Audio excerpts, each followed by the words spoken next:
A warm welcome to everyone. Today's video is about your financial health and how Bitcoin and other cryptocurrencies will play a major role in our lives in the days to come. I will also explain why we need Bitcoin and how important it is at this point in time. So what is Bitcoin? Bitcoin is decentralized, permissionless, censorship-resistant, undebasable money with no single point of failure. To further explain, it is a virtual currency designed to act as money and a form of payment outside the control of any one person or group. We will see why this is important later in the video. I really don't have to go into details on how Bitcoin works, just like you don't need an in-depth knowledge to know how email works. You simply sit, log in and send your email. Treat Bitcoin the same. As you will see later, Bitcoin is the only asset you can truly own and control as yours. The money the central banks print is quite inflationary and eats away at people's wealth over time. Have you ever asked yourself if government can just print money, then why do we pay taxes? Income tax, property tax, VAT and many other forms? That's because governments or the elite wants us all poor and completely reliant on them. In a book called Toxic Charity by Robert Lupton, he outlines 5 steps to the ever-descending cycle of dependency. This is how governments create naive citizens that they have complete and total control over. Step 1. When we first give a person something, we elicit appreciation from them. Step 2. The second time we give a person something, we create anticipation. Step 3. The third time we give, we create expectation.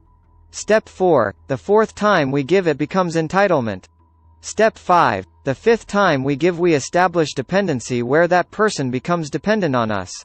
And this is what governments and the global elites want for the citizens and masses around the world, to be dependent on them for many aspects of their lives as possible. From housing, transportation, food and especially financially. All to usher in and enforce the use of a central bank digital currency or CBDC. Where they completely control how, when or if we can even spend our money. Money is a system of control. We give up our valuable and limited resource that is time, all for money. Meanwhile, governments can just endlessly print all the money they want and give it to themselves and corporate cronies.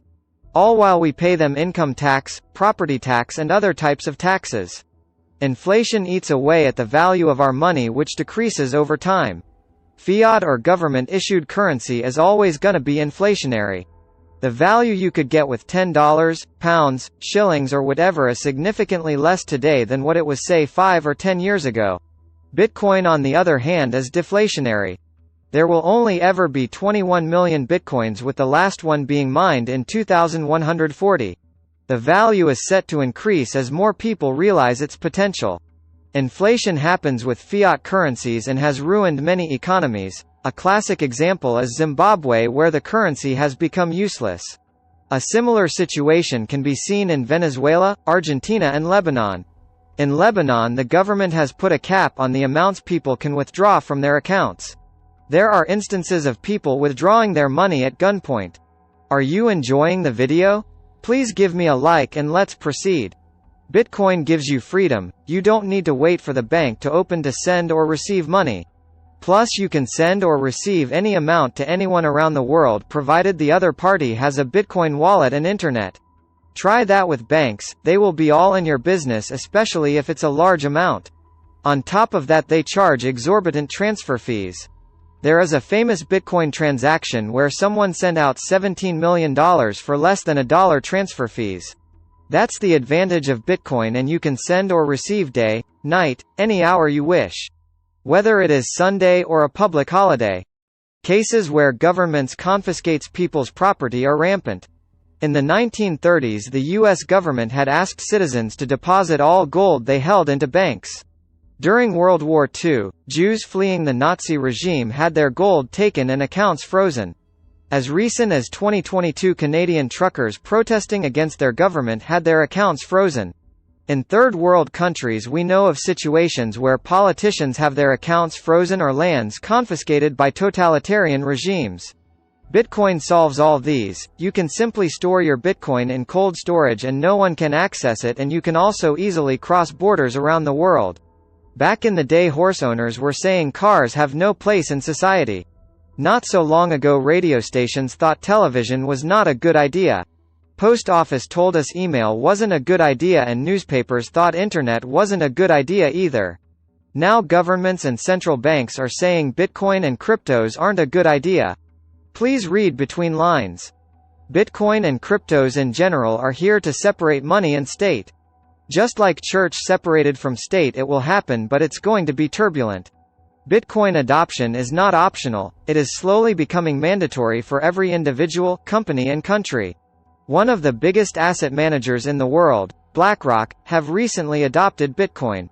As of 2023, BlackRock have an estimated $8.59 trillion in assets globally.